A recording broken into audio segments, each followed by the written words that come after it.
I am Jeet Bahadur. हजुर, And action. I am Jeet Bahadur. Nepali tele चलचित्रबाट मुन्द्रे उपाधिले चिनिन सफल जितु नेपालले निर्माण गर्नुभएको नेपाली कथानक चलचित्र हो। यस चलचित्रलाई भारतीय निर्देशक सर्वेन्दु घोषले निर्देशन गर्नुभएको छ।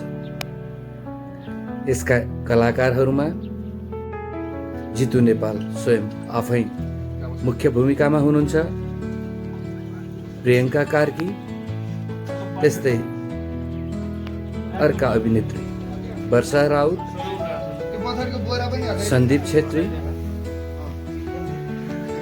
पवन खतिवडा, बाबा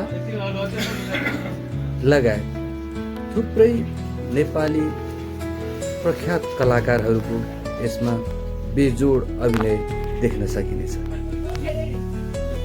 यस सिनेमालाई जम्मा 15 दिनमा इनक्ल्याप गरिएको थियो, अर्थात् 15 दिन भित्रमा यसको सम्पूर्ण सुटिङ सकिएको निर्माण पक्षले सम्पूर्ण मिडियालाई जानकारी गराएको थियो। यद्यपि यो 15 दिनमा सकिए पनि यसको टेलर हेर्दा भने अरू सिनेमाहरूभन्दा यो सिनेमा कम नभएको हामीले देख्न र सुन्न पाएका छौँ। यस सिनेमामा अहिले भारतमा चलिरहेको प्रविधि अनुसारको प्रविधि भित्र्याइएको छ भने यस सिनेमामा भारतीय गायक कैलाश खेरले आफ्नो स्वर दिनुभएको छ। आई एम जित बहादुर, आई एम जित बहादुर भनेर 27 चोटि भन्दै टाइटल गीत गाउनु भएको छ। पक्कै पनि यो हाम्रो नेपालीको लागि गौरवको।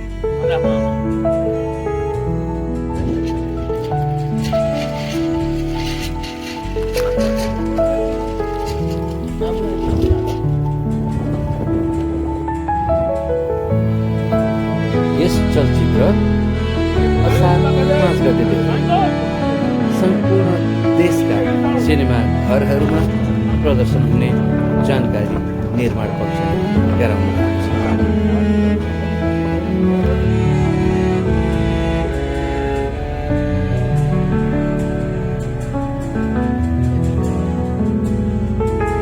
नेपाली मनभित्र नेपाली चलचित्र पक्कै पनि हुन्छ, तब मात्र एउटा चलचित्र उद्योगले सफल उद्योगको रूपमा आफूलाई उभ्याउन सक्छ। त्यसैले यहाँहरूको माया, साथ र सहयोग नेपाली सिनेमा सदैव चाहिरहन्छ। Hello, ready?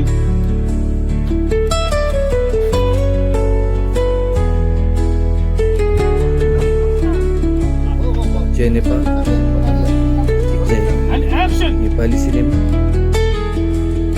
जय नेपाली चलचित्र, जय नेपाली।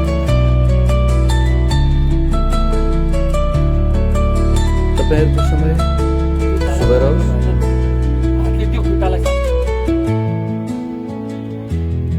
तपाईँहरू जहाँ भए पनि खुसी, सुखी, स्वस्थ रहनु।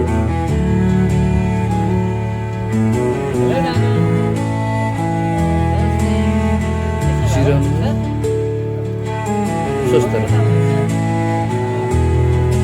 भन्दै आई एम जित बहादुर टाइटल जस्तै सबैको मन जित्न सफल होस् भन्ने शुभेच्छा छ।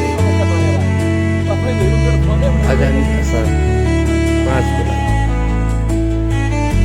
हृदयदेखि शुभकामना अर्पण गर्दछु। खुसी रहनुहोस्, स्वस्थ रहनुहोस्। आई एम जित बहादुर। असार 5